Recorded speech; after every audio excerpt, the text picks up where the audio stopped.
Bonjour, ici Marc, directeur produit de Hockey Supremacy, accompagné de mon fiston Mathieu. Salut Mathieu. Allô? Allô. Nous sommes ici pour vous faire une chronique équipement sur l'ajustement pour nos jeunes afin de s'assurer qu'ils sont confortables, qu'ils sont bien ajustés pour la performance et surtout pour la protection.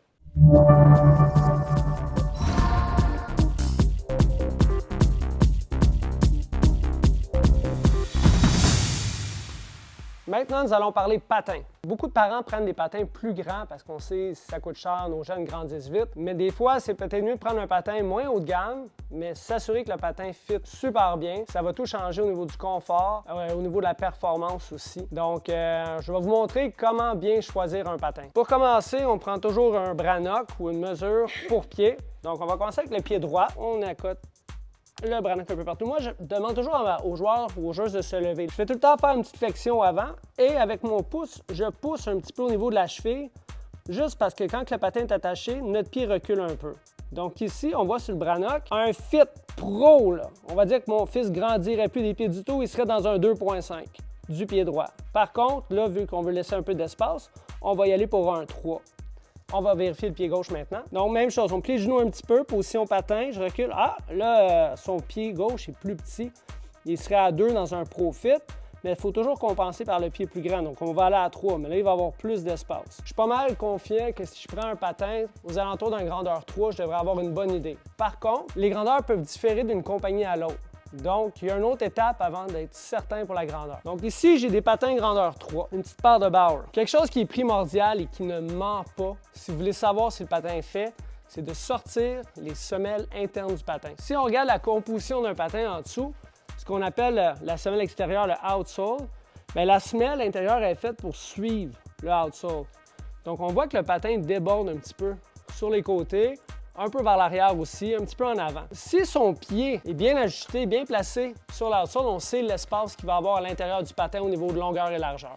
Donc, je prends les semelles, je les mets par terre, je prends le temps d'y placer les pieds bien comme il faut sur les deux. Là, même principe que le brannock, je lui demande de se plier les genoux juste un petit peu et je pèse.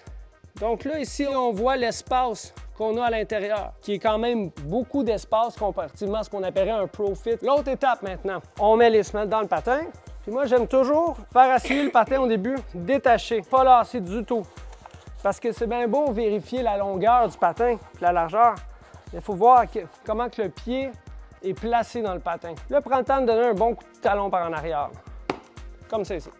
Ce qui est important, c'est que le pied soit à côté aux bons endroits. Donc ici, on voit, quand je ferme le patin un peu lorsqu'il va être lancé, sa cheville est au bon endroit, il y a du coussinet.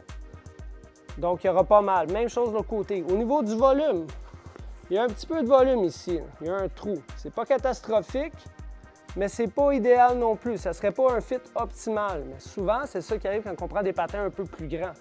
Donc, on doit compenser. Mais pourvu que les malléoles sont bien placés, que le jeune ne sent pas de point de pression, que la longueur est bonne, une fois que la langue va être placée, on va être correct. Pour l'autre pied, on fait le même principe. On regarde, on s'assure que tout est beau. Beaucoup de gens ne le savent pas, mais il y a une façon aussi de lancer des patins qui est vraiment important pour le confort et la distribution de pression.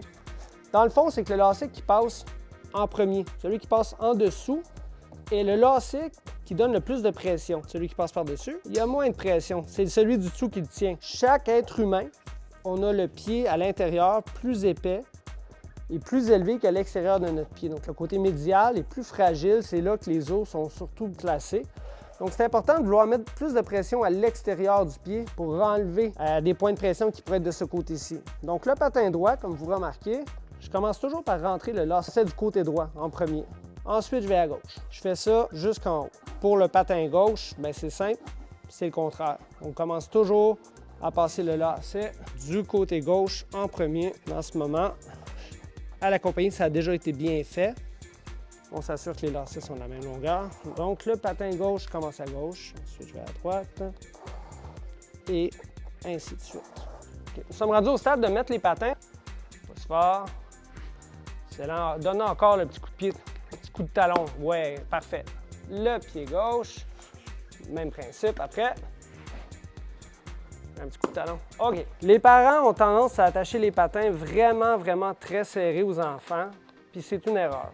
Un patin, la façon que ça devrait être attaché, Je fais seulement accoter les lacets. Je fais une petite pression, je ne force pas vraiment. Ça ne donne rien de mettre ça plus serré que ça, sinon ça coupe juste la circulation. Votre jeune, il a les pieds engourdis, il a mal aux pieds, puis c'est pas agréable. L'endroit où on veut serrer un peu plus, c'est au niveau de la cheville. Donc les 2-3 derniers œillets, on peut y en donner un petit peu plus. C'est ici, on place la langue tout le temps. Une chose que j'aime bien faire aussi, c'est quand je fais mon nœud, au lieu de faire juste un tour, je fais 2 tours. La raison derrière ça, c'est que ça grossit le nœud, ça fait moins un point de pression sur le dessus du pied. Ensuite de ça, on lace la double boucle pour pas que ça se détache pendant qu'on patine. Puis vous remarquerez aussi là, j'ai pas fait le tour du patin avec les lacets. Un lacet, on ne devrait pas aller barrer la cheville en arrière. Okay? Parce que c'est important que le jeune puisse mettre son genou par-dessus ses orteils quand il patine pour avoir une bonne position. Est-ce que tu te sens stable? Oui? Plie tes genoux encore? Es-tu capable d'aller par-dessus tes orteils? OK. Là, je ne sais pas si vous avez remarqué, quand il marche, les pieds ont tendance à aller un peu vers l'intérieur. Plie tes genoux. Vous voyez? Les pieds ont tendance à tourner un peu. Ça s'appelle faire de la pronation. Dans le fond, ce qui arrive, c'est que c'est comme si nos chevilles cassaient vers l'intérieur. Il y a une façon assez simple de régler ce problème-là. La semelle. Semelle qui vient dans le patin, très très plat, très mou, pas de support. OK? Tu vois, Mathieu, en ce moment-là, il y a quand même une bonne arche en dessous des pieds. La pronation, c'est quand il met son patin, ses pieds ont tendance à écraser vers l'intérieur comme ça. Il n'y a pas de support.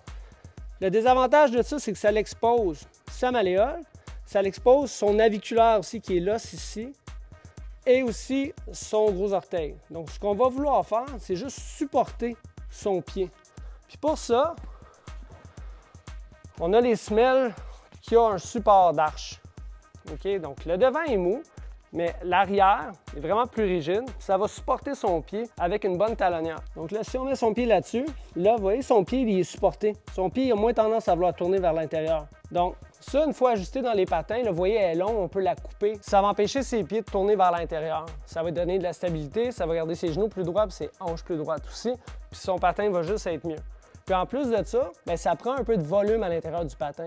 Donc, quand on l'attache, en ne l'attachant pas trop serré sur le dessus, tout va rester en place. Pour ce qui est de ce modèle de patin-là, c'était vraiment un patin qui était passablement optimal pour Mathieu. La longueur était correcte, la largeur était bonne, le volume au niveau de la cheville était excellent. Il y avait un peu d'espace à l'intérieur, mais avec l'ajout d'une Superfeet qui lève son arche, il n'y aura plus de problème, il va être stable. Là, ce qui resterait à faire, c'est de le thermoformer ou de le mouler, on va le chauffer, parce que les patins haut de gamme, lorsqu'on les moule, la coquille extérieure moule et l'intérieur moule. Un patin un peu plus bas de gamme, l'extérieur ne moulera pas parce que le patin est fait en thermoplastique, mais l'intérieur va quand même épouser mieux la forme des chevilles de l'enfant.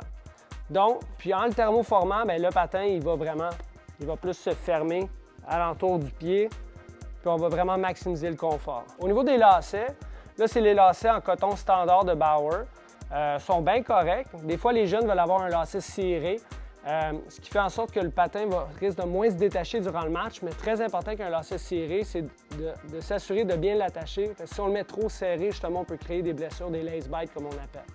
Donc là, c'est d'avoir ce que le jeune préfère. Comme je mentionnais plus tôt, c'est important de ne pas acheter des lacets trop longs. On ne fait pas le tour du patin avec le lacet, juste en avant, c'est en masse. Donc, la dernière chose qui reste à faire avec le patin, c'est de choisir le bon aiguisage pour notre jeune. C'est important de ne pas nécessairement prendre un patin, une lame qui va être trop tranchante, trop coupante, parce qu'une lame qui coupe trop a plusieurs désavantages. Premièrement, c'est plus demandant pour patiner.